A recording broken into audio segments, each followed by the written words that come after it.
Likolo na oyo etali facteur génétique, bandundu bazalaka na mélanine te. Oyo ezali photoprotecteur naturel et batelaka bango na ba rayon ultraviolet. Nzoto na bango ekoki kozwa na lopete mpota ya loposo to ba lésion cutanée kouta na ba rayon du soleil to bongali ya moi elobi bongo professeur Mavinga, spécialiste en génétique.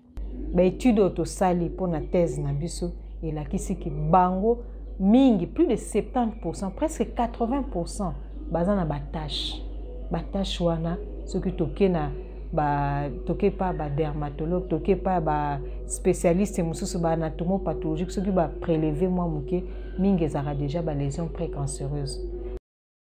Dokotolo Mavinga abetimbela koloba ete cancer ya loposo eza mobomi monene ya bandundu mpote bilembo bimonanaka mingi na retard tango ekomi déjà trop tard. Cancer ezwaka temps pour se manifester. Zomona. Donc ce qui prévention, ce qui protection ba déjà na bo mwana. Maman o azana mwana ya ndundu aibike mwana nga so na protéger était na ba 30 ans 40 ans au ça la cancer. Cancer est impardonnable. Ce qui cancer est commis et comme ba mbongo ebele ba traitement ya makasi et puis finalité nango eza liwa. Beaucoup d'albinos bakufaka na cancer. Kozana mayele ya bokono na ba crème solaire yango wana biloko ya motu ya pona komi batela na bokono ya albinisme. Glody Mwimba azali vice-président ya Fondation Mwimba Texas. Pesa toujours ba conseil ke batu balataka bandundu balataka bilamba ya mbongo milai parce que koki kozala na mbongo ya kosomba crème te. Yo zali ndundu. Tango yebi kozali ndundu. Kolata te pona moni muninga na yo alati bras cassé. Ne yo po ngola takaka bras cassé pour na ba mono non yo se protéger miyeba tango miyebi kozali ndundu c'est à ce moment là okobanda kosala makambo oyo esengeli pour na yo ndundu poso na yo zala toujours kitoko. Bienvenue Milonga abeleli na likambo etali crème solaire alobi ete eza motu ya mingi to le baneti ya 20% le lego za na $40 $50 parce que so ya ba 30% 50% goza ba combien eza pena motu ya ngo to senga pena gouvernement na biso ameka kosunga biso soki ata ekozala awa ezoteka po euta libanda soki ezotekama awa na Congo na moins cher ezala mieux par rapport ke tukenda kosomba ngo su libanda. Boabou Paul Boaz, président national ya fédération ya ba association ya ba albinos nyonso ya Congo azosenga na mokonzi ya mboka kokotisa bokono ya bandundu na kati ya ba programme oyo ezali déjà na ministère ya santé. Neti programme ya malaria, programme ya drépanocytose, programme ya sida, programme. Alors, ezala tout un programme. Ezala tout un programme pour ceux qui m'ont abotami, alors qu'on puisse les prendre en charge. Le président a accordé biso un institut national d'albinisme, a créé un organisme d'appui technique qui concernait uniquement les personnes atteintes d'albinisme. Alors, programme wana e banda ko s'occuper na ba problème na coordination ya ba personnes vivant avec albinisme et ko mobiliser différents fonds, entre autres les fonds verts et environnement.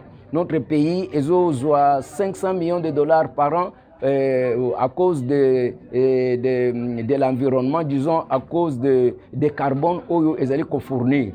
Maintenant, biso ba personnes atteintes d'albinisme vous allez les premières victimes du réchauffement climatique. Organisme wana et qu'on sensibiliser et qu'on permettre que et banda ko travailler avec les États signataires et banda ko travailler en triangulation na Nations Unies et banda ko travailler en triangulation avec l'expert international des droits des personnes atteintes d'albinisme et puis na ba pays non signataires.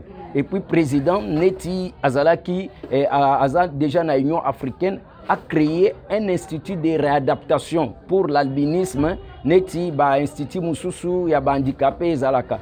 Alors pour na institut wana et debiso to longwa na ba résolution to passer na ba pacte na ba protocole d'accord et puis to comment jusqu'à arriver à la convention internationale des personnes atteintes d'albinisme parce que tu as déjà avec notre journée internationale. Bakisa na mpasi ya balbinos bazalaka na yango bazali lisusu kokutana na oyo etali ba préjugé to makanisi mabe ya bato mpona bango. Même en Afrique, bato ya balbinos fille mère eza ebele. Que mibali mususu bazoya pona libala te. Azoya kaka atalaka bon Bandundu na découvrir yango ezalaka nde papa bandeko koloba eza en argent ou en or bazoya mingi mpo na libala te mais en tant que biso bafemme tozala toujours mayele.